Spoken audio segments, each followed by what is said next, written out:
আমরা একটা মুভি দেখেছিলাম ব্যান্ডিট কুইন। আপনাদের যাদের বয়স 40-এর কাছাকাছি তারা হয়তো মনে থাকার কথা, দস্যু রানী ফুলন দেবী।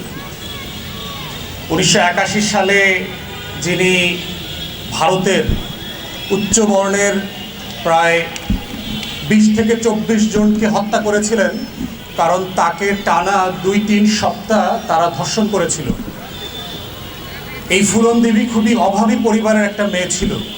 নিম্ন বর্ণের হিন্দু মল্লা একটা কাস্ট আছে, একটা জাত আছে, সেখানে উত্তরপ্রদেশের মেয়ে, অল্প বয়সে বিয়ে হয়ে যায় এবং বিয়ে হয়ে যাওয়ার পরে তো ওই মহল্লার যারা উচ্চ বর্ণের হিন্দু ছিল, ব্রাহ্মণ ঠাকুর, তাদের দ্বারা সে সপ্তাহের পর সপ্তাহ ধর্ষণের শিকার হয়েছিল।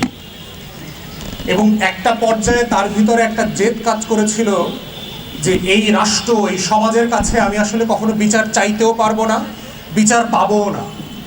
এই অন্যায়, এই যে বেইনসাফি আমার উপর করা হয়েছে, এটার বিচার আমি নিজে করব। ফুলন দেবী তখন তার এলাকার সবচেয়ে টপ গ্যাং মাস্তানদের সাথে সে গ্যাংয়ে জয়েন করে এবং কেউ কেউ বলেছে যে সে নিজে ওই গ্যাংটা বানিয়েছিল।